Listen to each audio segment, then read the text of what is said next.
ये सिर्फ एक्सपेरिमेंट्स नहीं थे, ये एक इंसानियत के खिलाफ खेल था। नींद छीन लो, सुपर पावर थे, दो वक्त तोड़ दो या शहर को कैद कर डूबा। जब साइंस कंट्रोल से बाहर हो जाए तब शुरू होता है असली खौफ। इंसान ज्यादा से ज्यादा कितने दिन बिना सोए रह सकता है?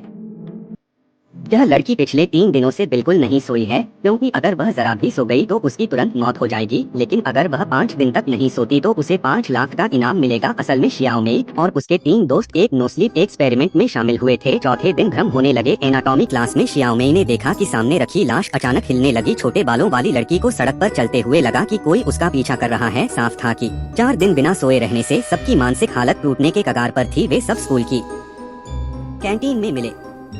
तब शियाओ मेई ने देखा कि शियाओ शुआई की घड़ी पर कुराटो वैल्यू बाकी सबसे ज्यादा थी। उसने अंदाजा लगाया कि शियाओ शुआई के नियमित एक्सरसाइज करने की वजह से उसका स्कोर ज्यादा है। फिर सबने जागे रहने के लिए स्विमिंग पूल में पार्टी शुरू कर दी। नींद भगाने के लिए वे खुद पर बर्फीला पानी डालते। आखिरकार उनका स्कोर 70 से ऊपर पहुंच गया। तभी छोटे बालों वाली लड़की ने देखा कि चश्मे वाले लड़के के कमरे में उसकी ढेर सारी वीडियो लगी हुई है।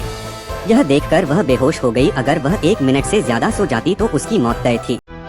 अगर वह 1 मिनट से ज्यादा सो जाती तो उसकी मौत तय थी। बाकी लड़कियां तुरंत उसे सीपीआर देने लगी। आखिरी 2 सेकंड बचे थे, तभी वह होश में आ गई। इस सब के बाद आखिरकार उनका स्कोर 100 तक पहुंच गया। उन्होंने घड़ी डॉक्टर को लौटा दी, लेकिन डॉक्टर ने उन्हें अगले राउंड में शामिल होने का न्योता दिया। 10 लाख के लालच के बावजूद उन्होंने साफ मना कर दिया और वहाँ से चली गयी। कुछ दिनों बाद डॉक्टर ने उसकी छोटी बहन को अगवा कर लिया और उसकी जान की धमकी देकर उन्हें फिर से मजबूर कर दिया। उन्होंने नींद छीनी थी, अब वो इंसान को खुदा बनाने निकले थे।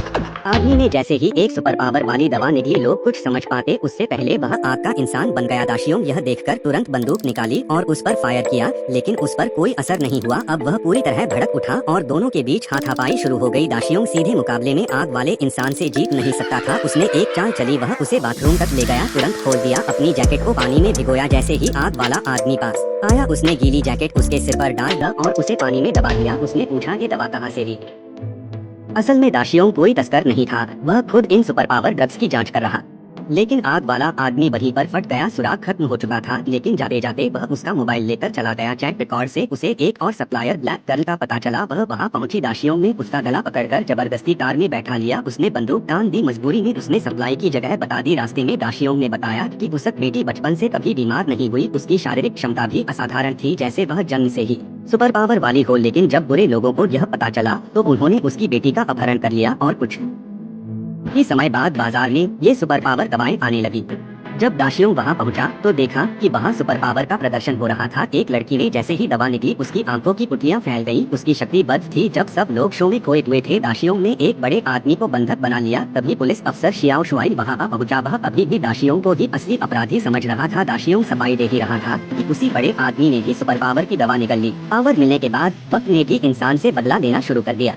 आदमी ने देखा कि अचानक समय रुक गया है और वह खुद तेजी से नीचे धंसता जा रहा है। जब वह दोबारा होश में आता है तो खुद को आदिम युग में पाता है। आसपास के आदिवासी उसके आने से बेहद खुश हो जाते हैं। उन्हें लगता है कि वही उनका उद्धार करता है। सब लोग उससे प्रदर्शन करने को कहते हैं, जिससे वह पूरी तरह घबरा जाता है। कोई रास्ता न देखकर वह 5 मीटर ऊंचे पेड़ से कूद जाता है और मुंह के बल गिरकर मिट्टी खा लेता है। लोग उसकी लैंडिंग देखकर खुश हो जाते हैं और तुरंत एक नीला जंगली फल तोड़कर उसके मुंह में डाल देते हैं, क्योंकि वही फल खाने से वह उनकी भाषा समझ सकता है।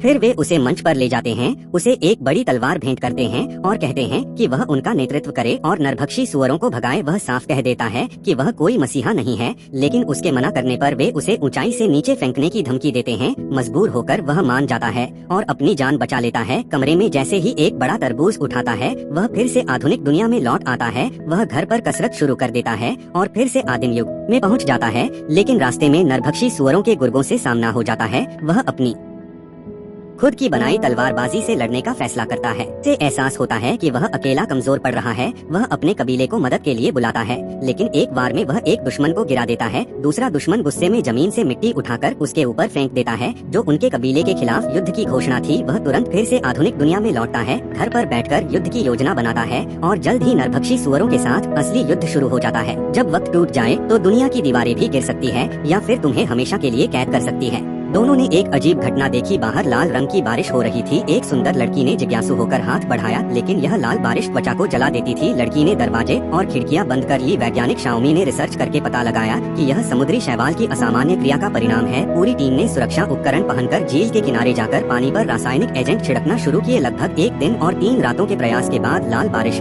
धीरे धीरे कम हो गई और लगा कि संकट समाप्त हो गए। लेकिन बारिश के बाद शाओमी ने फिर से देखा कि खेतों में बहुत सारी रोगी और असामान्य कीड़े पैदा हो गए हैं।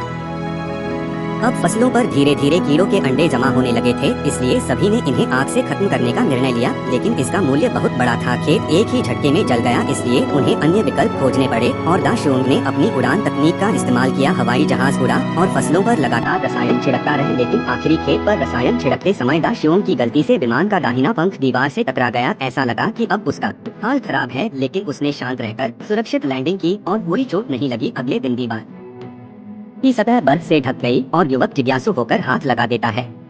थोड़ी देर स्पर्श करने पर दीवार से नीली रोशनी निकली और दीवार हिलने लगी। तब तक देर हो चुकी थी, उसका हाथ बर्फ में जकड़ चुका था। दोस्तों ने पूरी ताकत लगाकर मुश्किल से साथी का हाथ मुक्त किया। अगर थोड़ी देर और होती तो युवक का हाथ सुरक्षित नहीं रह पाता। आराम करने का मौका भी नहीं मिला, क्योंकि एक नई लड़ाई शुरू हो गई। उन्होंने सोचा था सब खत्म हो गया, पर असली एक्सपेरिमेंट अब शुरू हुआ है। अब कोई टेस्ट सब्जेक्ट नहीं, अब टारगेट है पूरी दुनिया।